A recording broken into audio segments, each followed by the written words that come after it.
Bien, en este esquema tenemos el ciclo reproductor femenino.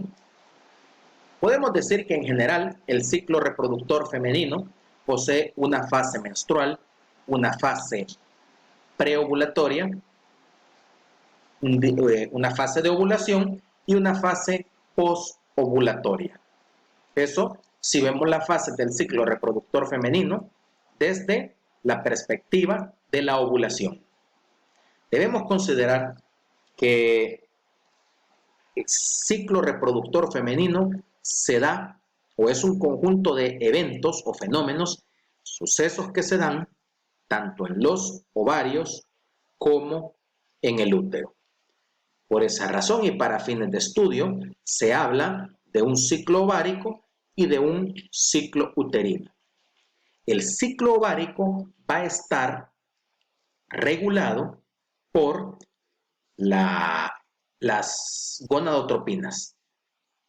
Recordemos que es el hipotálamo el que produce la hormona liberadora de gonadotropinas. Estas van a la célula blanco, que es la adenohipófisis, específicamente las células gonadotrópicas, y estas producen gonadotropinas. ¿Y cuáles son esas gonadotropinas? Pues las que regulan el ciclo ovárico. La folículo estimulante, que es la línea oscura en azul acá, y la luteinizante, que es la línea en amarillo o naranja.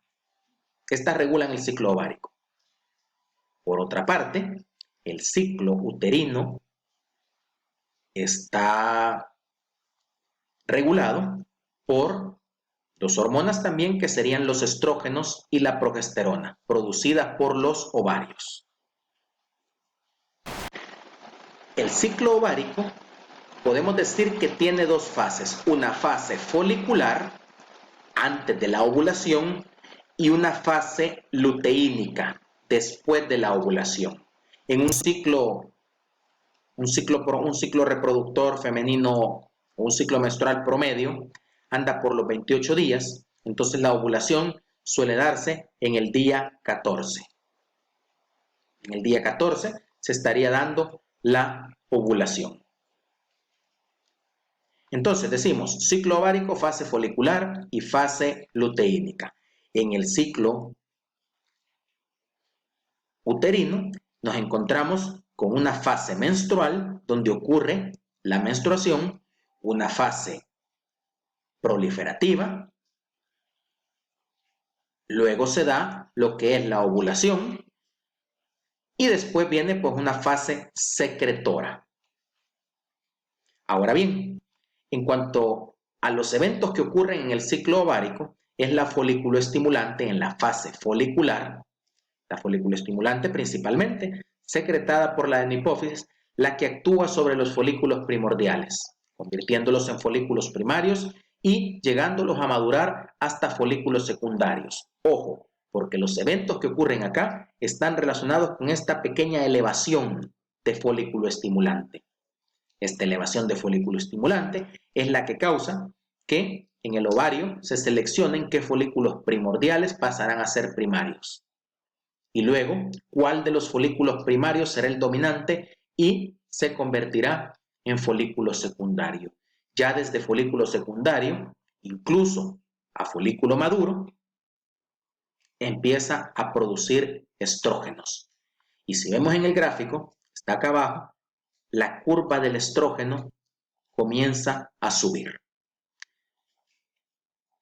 Pero volvamos luego al ciclo uterino.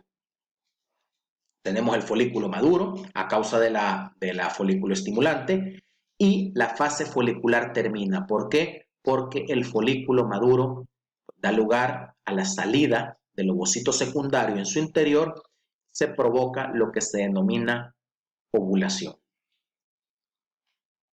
Posterior a la ovulación ya nos encontramos siempre en el ciclo ovárico, pero en la fase luteínica. ¿Por qué fase luteínica? Porque la estructura que queda después de la ovulación, pues inmediatamente después va a ser el folículo roto y el cuerpo hemorrágico. Pero después de esto va a ser el cuerpo lúteo. El cuerpo lúteo va a secretar principalmente progesterona y estrógeno. Otra vez vemos acá la curva de progesterona y de estrógeno que se están elevando. Otro evento que no debe pasar desapercibido es que la ovulación que se da en el día 14 responde a un pico muy elevado de hormona luteinizante, que es la principal responsable de que se dé la ovulación y la posterior formación del cuerpo lúteo. Vamos ahora al ciclo uterino, ciclo menstrual. Este va a estar regulado por los estrógenos y la progesterona. Lo que encontramos, o la primera fase que encontramos acá, es la fase menstrual o menstruación. Esta va del día 1 al día 5. ¿Y qué es lo que ocurre acá? Niveles bajos de estrógeno y de progesterona hacen que el estrato funcional del endometrio sencillamente se deteriore y salga del cuerpo en forma de menstruación. Eso durante de 1 a 5 al quinto día. Después del quinto día comienza la fase proliferativa. Y ojo que esta fase comienza en respuesta a que el folículo secundario, el folículo maduro, y luego, después de la ovulación,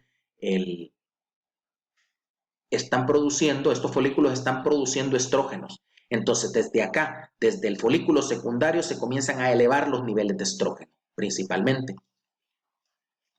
La progesterona permanece abajo, pero los estrógenos comienzan a elevarse y junto a la elevación de los estrógenos comienza y se da la fase proliferativa. ¿Y proliferativa de qué? Pues proliferativa nuevamente del estrato funcional perdido durante la menstruación. Se da lo que se denomina la ovulación y entonces el nivel de progesterona comienza a elevarse. Junto al nivel de progesterona elevada, más bien asociado a ese nivel de progesterona elevado, está la producción de esta hormona por parte del cuerpo lúteo. Aquí comienza a producir el cuerpo lúteo y la fase secretora comienza, es decir, después de la ovulación.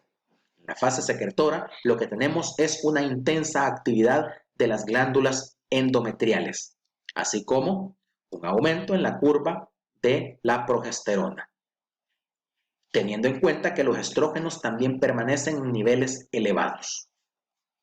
La fase secretora se mantiene hasta el día 28 y si no hay fecundación del óvulo por parte de un espermatozoide, lo que ocurre es que los niveles de progesterona y de estrógenos caen. Con la caída de niveles de progesterona y de estrógeno, comienza nuevamente un ciclo menstrual, es decir, el estrato funcional o la capa funcional del endometrio se comienza a desprender en un proceso nuevo de menstruación. ¿Qué es lo que pasa?